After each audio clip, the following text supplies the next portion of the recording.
Hoy estamos tocando la tema de el cargo formal, indictment against Donald Trump. Wow.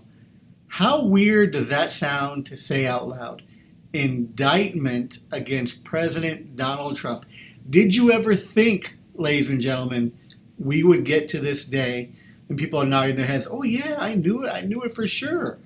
I was very skeptical, to be honest with you. I thought that perhaps because he was a former president, and no former president in the history of the United States of America has ever been formally indicted, that maybe it wouldn't happen this time. Maybe he would just go away, fade into the sunset, and be over and done with. But no, he has not. He wants to run for office again, which probably spurs the continued investigation of his doings, and now he has been charged. So voy a empezar en inglés, pero también voy a cambiar a español, pero como siempre ponen sus preguntas ahí en la idioma que ustedes quieren. So I'm going to start off in English, folks. A lot of people have been asking me, hey Ray, what does it mean that he has an indictment? Like, that's a big old legal word. What does that mean? So an indictment means a formal charge against a person where either a grand jury or a judge has found probable cause that a crime was committed. Now, to understand this a little bit more, let me walk you through just criminal law 101 really quick. Police officers, FBI agents, ATF, whoever it is, they investigate wrongdoings, right? They put together reports, and if they believe a crime was committed, they can submit that documentation, that evidence, to the prosecuting agency, be it a local county attorney, a city attorney, U.S. Attorney's Office, if it's a federal charge, and they can say, prosecuting agency, based on our investigation, we believe these crimes were committed, and they can lay out crimes X, Y, and Z. And the law enforcement has the authority to go and arrest somebody and start that process. They don't need the prosecuting agency to agree, right? Think of it like a cop sees a crime in the street, they can arrest, take him to the court, start the process. That case then gets turned over, the evidence, the research, what charges the enforcement agency thinks should be had, to the prosecuting agency. So let's go county attorney in Maricopa County, U.S. Attorney's Office if it's a federal charge. That documentation is then read by the prosecuting agency, an attorney, a prosecutor, and they decide, hey, yeah, we agree, there's enough here to go forward with charges. Let's go ahead and present an information to the judge, charging them with what I believe is this crime. I believe there's probable cause, right? And that gets the criminal process started. Now, an information is enough to bring someone into court and have them begin the court process, but it doesn't become a formal court process until that case is presented, usually in secret, to a grand jury, where the prosecuting agency, not the defendant, not a defense attorney, they call in a law enforcement officer, and they have, I don't want to call it a mini trial, that gives it too much credence, because a trial to me needs both sides and needs chance for cross-examination. But they present their case to a group of private citizens, and at the end they say to the private citizens, we believe this crime was committed, XYZ crime, please tell us if you agree or not, right? And if there is an agreement, doesn't have to be unanimous like it does in an actual jury trial, but if there is an agreement that a crime was committed, then that grand jury, a secret group of people, private citizens, can say, we believe so, and the indictment comes back and the formal process starts. That's a very long explanation to tell you how Donald Trump is now in hot water. For months and months, the case was presented to the grand jury, and even before county attorney's office and U.S. attorney's office looked into these allegations, and they decided not to charge. Now they are moving forward, and what is it based off of, right? Real answer, real lawyer answer here, we don't know yet completely, because the indictment is what's called under seal. So the indictment's under seal. It'll probably be unsealed on Tuesday, when we're expecting he has his arraignment. An arraignment is the process where you get in front of the judge. The judge says, defense counsel, how do you wish to proceed? And normally a defense counsel would say, Your Honor, I wish to waive a formal reading of the indictment, plead not guilty to all charges, deny any forfeiture allegations, and would like to this matter set for trial, Your Honor. Right? And usually the defendant doesn't say anything. Judge just says, okay, affirm release conditions if they were set in initial appearance, and person go on their way. A little bit of a twist here, right? Because Donald Trump has not been arrested yet on this charge. He was asked to turn himself in to the court or to the jailhouse today. The Secret Service said, no, we can't make arrangements for that in time. So it looks more likely that he'll show up on Tuesday, which is what I would expect in a high-profile criminal case instead of him being arrested and the perp walk that everybody wanted, that they will allow him to show up at that first court hearing and likely still order him to go for fingerprints at the jail and start the criminal process. But I don't think there's a need at the beginning, or will there be jail time or crazy release conditions set, because in all intents and purposes, right, the Secret Service knows where this guy is at. What's the chance of him being a flight risk or a danger, which is the reason why you keep somebody detained pre-trial on criminal charges. Clearly, I'm speaking as a defense attorney here and not so much speaking as an advocate or a friend of Trump, because I am not. 100% I am not. Nonetheless, the criminal process still must play itself out, and that's what we're dealing with right here, is this formal indictment that will be read and unsealed very likely on Tuesday. Now, we're hearing from different sources that there's expected to be 30 counts or more, which as a defense attorney is like, oh, wow, that's a serious case, right? If you see a 30-count indictment, that means a significant amount of time went into preparation, investigation, and presentation in front of the grand jury.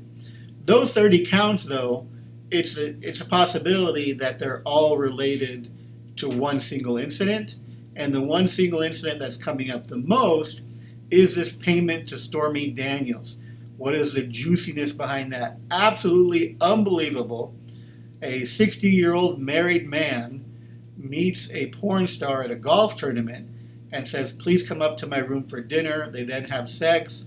And then Trump's running for office and decides he wants to pay her off so she doesn't tell anybody about what happened, because at the time his wife was married, had a 4-month-old baby, and obviously he's the one that fact to come out with the party that he's running for, the Family Values Party, to know that a married man with a 4-month-old baby at home paid off $150,000 to a porn star that he slept with, that he met at a golf tournament. Right? That's in a nutshell the foundation of the facts for this case, because everything else develops from that.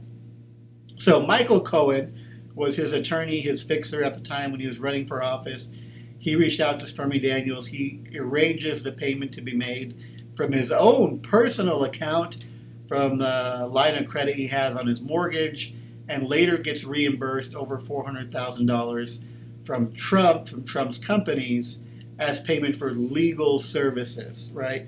It's not illegal to pay somebody off to not spread juicy rumors about you so you can run for president. That's not necessarily an illegal in and of itself.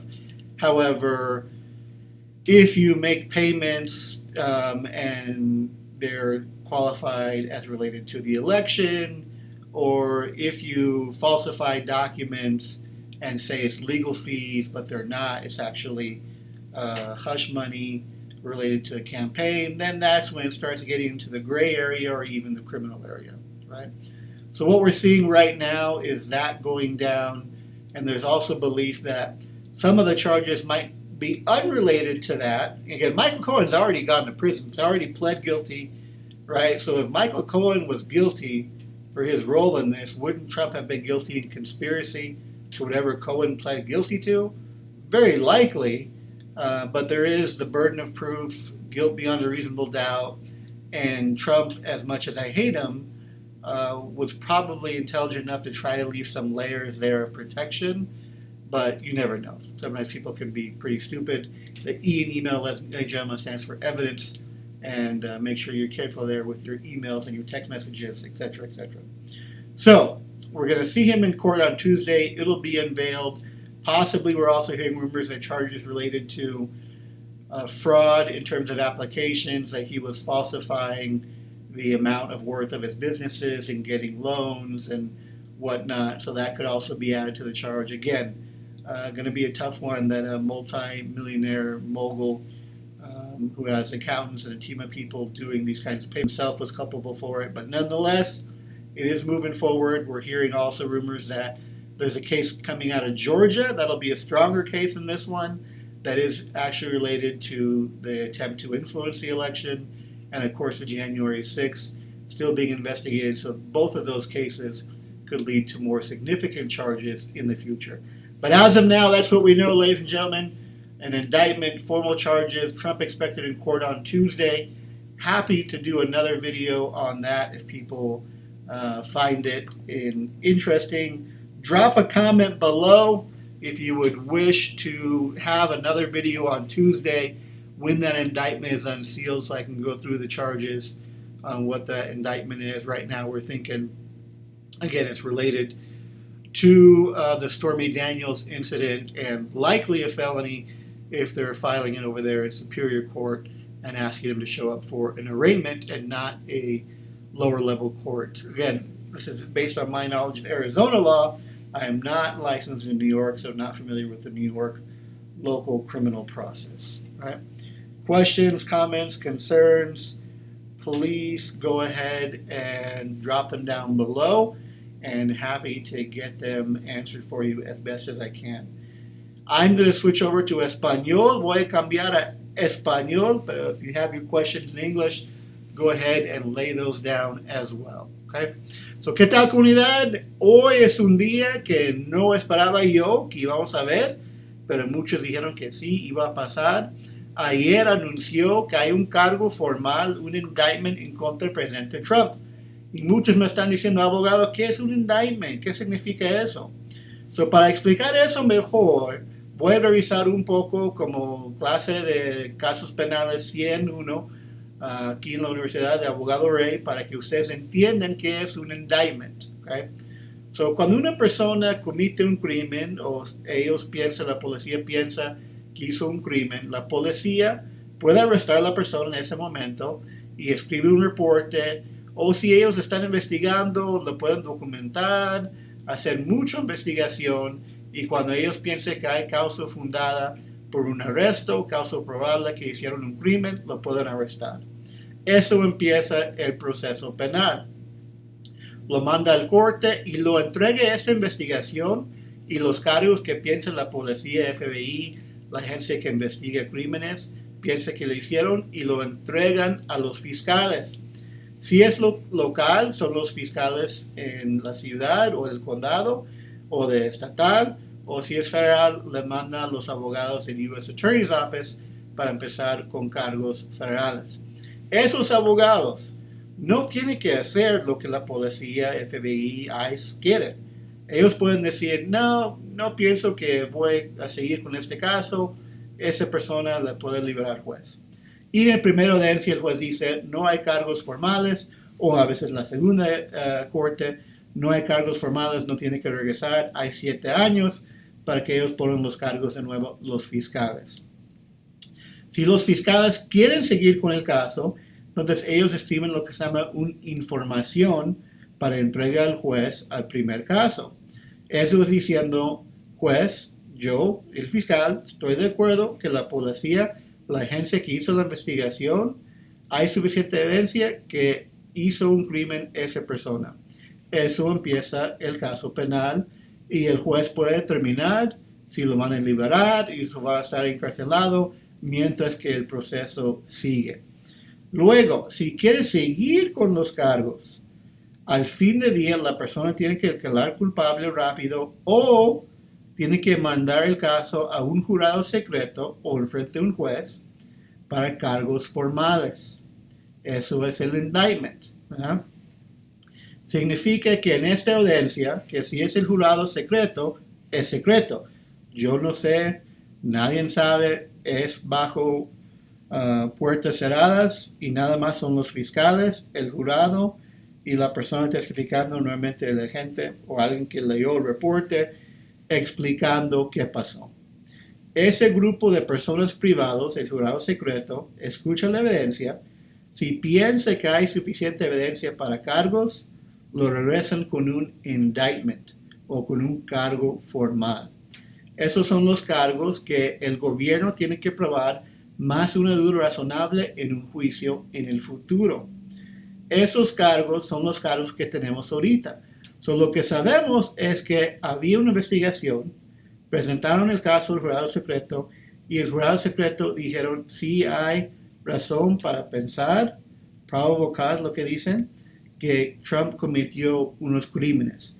Está sealed ahorita, que significa que no es público. Nadie sabe los cargos exactos. Martes, cuando él está en corte, a lo mejor el juez va a decidir que lo abren los cargos para que pueda ser público. Eso normalmente pasa cuando la persona está en su primer corte. Estamos escuchando que hay más de 30 cargos en ese cargo formal y muchos están relacionados a un pago que hizo su ex abogado, que también declaró culpable y fue a prisión, relacionado a un pago que hicieron a una persona que él tenía relaciones cuando él estaba casado. Esa persona se llama Stormy Daniels y su ex abogado Michael Cohen lo pagó ella $150,000 para que no cuente su historia cuando él estaba corriendo para presidente. Lo hicieron porque cuando pasó eso, Trump todavía o ya estaba casado y su bebé tenía 4 meses. Y él hizo eso con esa mujer y no quería que nadie sabe durante la elección. Entonces Cohen, el ex abogado de Trump, declaró culpable, hizo tiempo en prisión y piensan muchos que está relacionado a este caso que Trump tenía antes o Cohen tenía antes. También piensa que está relacionado a sus negocios, que él está falsificando documentos cuando está pidiendo préstamos de compañías por sus compañías, ¿verdad? A bancos por sus compañías. No sabemos de seguro, pero pensamos que esas son las dos razones por qué hay cargos formales en contra de Trump. Todavía va a ser posiblemente un caso más pesado en Georgia y quizás relacionado al 6 de enero también, pero son los principios. Una persona puede correr para el presidente si están bajo un cargo formal. Sí puede. Sí puede correr de todos modos, aunque tiene felonía. Él no puede votar por su propio mismo, pero puede correr para el presidente si él quiere. Obvio, él lo está usando como él es una víctima y pidiendo dinero de personas por su defensa legal. Y sí es posible al fin de día, con tantos abogados, con tanta investigación, que al fin de día va a juicio y el jurado declara él no culpable. No inocente, pero no culpable. Sí, muchas personas piensan que es un caso difícil de probar, porque en el caso penal tiene que probar más de una duda razonable que él es culpable, y ojalá tiene suficiente evidencia para hacer eso, pero si no, de seguro van a ir a juicio y van a pelear el caso muy duro sus abogados, especialmente porque está corriendo para presidente. Obvio, yo no soy un fan de Trump, odio todo lo que él hizo en contra de nuestra comunidad y no quiero escuchar nada positivo para él en políticas, en su vida, nada, pero al fin de día sí estamos hablando de historia. Nunca hemos visto un expresidente con cargos formales de una felonía después de su presidencia, y es algo que normalmente estamos acostumbrados a ver en otros países cuando cambia poder entre otro partido y ponen cargos a las personas que salió. Ya estamos viendo eso en Estados Unidos. Si hay alguien que merece todos los presidentes que hemos tenido, pues probablemente es Trump, ¿verdad? No voy a llorar para él, eso es seguro.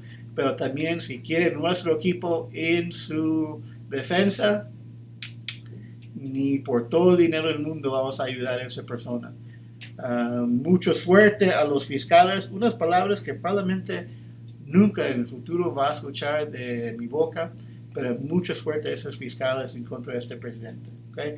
Cualquier pregunta, cualquier duda que tiene, Siempre puede poner los comentarios, aunque no está en vivo. Andamos hoy nada más en Face, en YouTube, pero también en Instagram. Mis amigos de Instagram, saludos. Y otra vez, si no está viendo en vivo, nos puede preguntar después. Aquí estamos listos para servirle. Feliz día de César Chávez. Nos vemos, comunidad.